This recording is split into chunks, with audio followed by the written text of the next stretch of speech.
Hello everyone! Magandang buhay sa inyong lahat. Nagpunta kami ng Sharboyts. Kasama ko ang aking best friend. Namasyal kami doon sa Sharboyts. It's in Schleswig-Holstein. It's a kind of small city or small, yeah. So, nag-ikot-ikot kami doon. Sumakay kami ng Bimilban. It's called maliit na na parang train siya or bus na mahaba, na maliit. So, yan, sinakay namin yan para matanaw namin ang Sharboyts. Maganda siya mga kapatid. Yung dagat malapit lang, kaya maganda sa summer magpunta dyan, magbakasyon. So nung nagpunta kami, medyo makulimlim at hindi naman siya umulan, pero medyo lang, katamtaman lang yung temperature. Hindi mainit masyado at hindi din malamig. So parang I guess mga 20 degrees Celsius lang yata yon. So, ayan, kaya yung iba, naglalakad-lakad lang sila, namamasyal. Tapos kami, dahil tamad maglakad, nag-take kami ng Bimilban na tinatawag doon para maka-sightseeing ka. Ayan, kaya inikot namin yung Sharboyts. Yung iba, nagbabike sila kasi maganda naman yung weather, no? Yung iba, tumatambay-tambay, ganyan. So, maganda talaga siya pagka mainit masyado kasi pwede kang maligo sa dagat.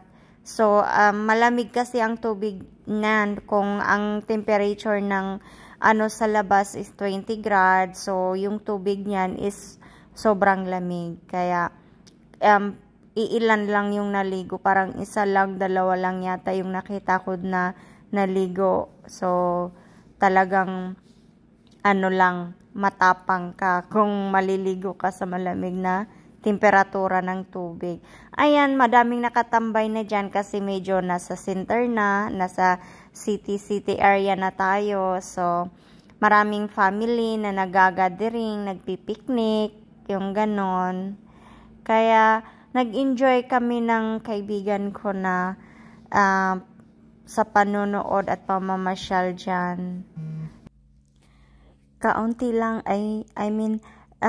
maliit lang naman din siya na lugar, kaya, kaunti lang din yung makikita natin. Yun lang yung strand na tinatawag nila dito, which is yung dagat. Ayan. Kaya, yun lang talaga yung sinadya namin para makita namin yung lugar ng Sharboyts. So, yung mga nandito sa Germany na nagbabalak magbakasyon, you can search it in the internet, sa Google, Sharboyts. So, na kayo ni Google. Madali lang siyang Tapos yun naman, yung mga nasa Hamburg, yung mga nasa north ng Germany, madali lang siya. It's like 1.5 hour travel by train lang from Hamburg Central Station. So, malapit lang guys. Kayang-kayang puntahan. Pwedeng it's like mag-trip for 1-day trip, papunta doon, papunta at balikan. So, pwede din, gaya ng ginawa namin ng kaibigan ko, 1-day trip lang din kami pumunta. Umalis kami ng umaga, then pagka hapon or late afternoon, umuwi na rin kami para hindi kami gabihan masyado dahil may pasok pa siya kinabukasan. Ayan, 'di ba?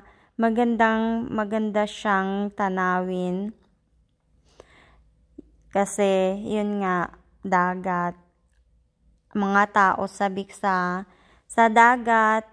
Kaya pag maganda-ganda yung weather, talagang lumalabas sila, pumupunta sila sa may dagat mismo.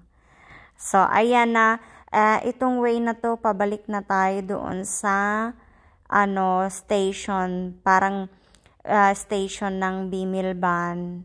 Ay, may nadaanan tayong magandang bahay, mga apartment yan. So, ayan, umiikot tayo dyan, dahil inikot tayo ng driver.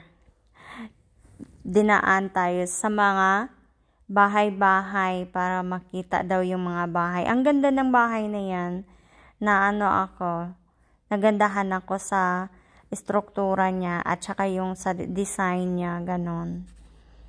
Kaya ayan, gusto ko lang kasi makatake ng memory, kaya nag-video tayo, no? At makapag-vlog na rin dahil matagal na tayong walang vlog. Sa sobrang busy ng buhay. So, kaya ito, pag may time, take ng video. Ito, like that yung mga bahay. Ang ganda, 'di ba? Super ganda.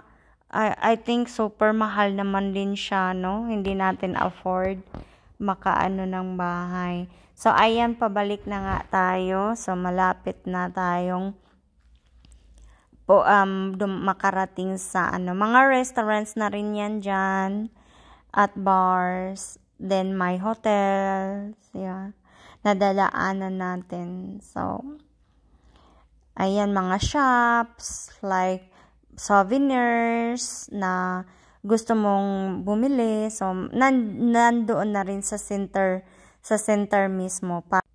So, ayan, makikita nyo na yung tubig, mga kapatid.